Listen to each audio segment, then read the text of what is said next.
Rangpur rail স্টেশনে যাত্রীদের এই চাপ লালমনিরহাটগামী 462 নম্বর লোকাল ট্রেনের। এই স্টেশনটি থেকে প্রতিদিন বিভিন্ন রুটে প্রায় 10,000 মানুষ যাতায়াত করেন। এখনও কম খরচ ও নিরাপদ যাতায়াতের জন্য অনেকেই রেলের উপর নির্ভরশীল। তবে যাত্রী বাড়লেও বাড়েনি সেবার মান। শিডিউল টাইমে আমাদের এই ট্রেনগুলো আসতেছে না, এবং ট্রেনের যে মান, গুণগত যে মান থাকা দরকার, সেই গুণগত মানটাও কিন্তু সরকার আমাদেরকে দিতে পারতেছে না। যাতায়াতের ক্ষেত্রে আমরা খুবই ধীরগামিতে লক্ষ্য করতে পারি। আমাদের খুব প্রয়োজনীয় কাজ থাকলে কাঙ্ক্ষিত যে সময়ের মধ্যে যে কাজটি করার লক্ষ্য থাকে সেটাতে আমরা করতে পারতেছি না। বর্তমানে লালমনিরহাট রেলওয়ে ডিভিশনে 13টি আন্তনগর, 4টি কমিউটার ও 6টি লোকাল ট্রেন নিয়মিত চলাচল করছে।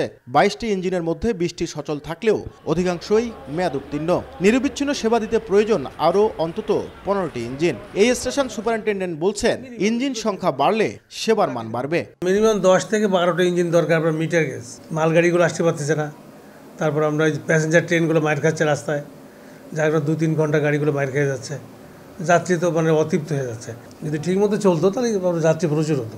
একই অবস্থা পাকশী রেলওয়ে ডিভিশনের। গেল 4 বছরে যাত্রীবাহী ট্রেন থেকে আয় বাড়লেও কমেছে পণ্যবাহী ট্রেন থেকে। তবে কর্তৃপক্ষ বলছে, রেল খাতে সমভাবে উন্নয়ন না হওয়ায় লাভজনক করা সম্ভব হচ্ছে না।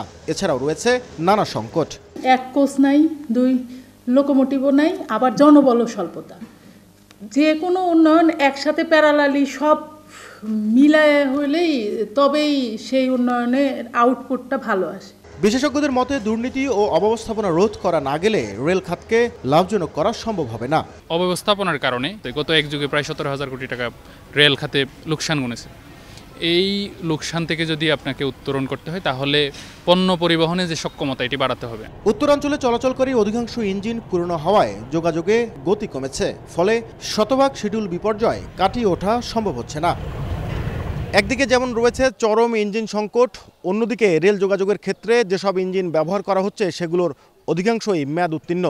সংশ্লিষ্টরা বলছেন, রেল খাতকে লাভজনক করতে হলে পুরো কাঠামোকেই নতুন আঙ্গিকে সাজাতে হবে। একই সাথে সেবার মানসিকতা নিয়ে কাজ করতে হবে রেল কর্তৃপক্ষকে। নাজমুল ইসলাম নিশাদ, সময় সংবাদ, রংপুর।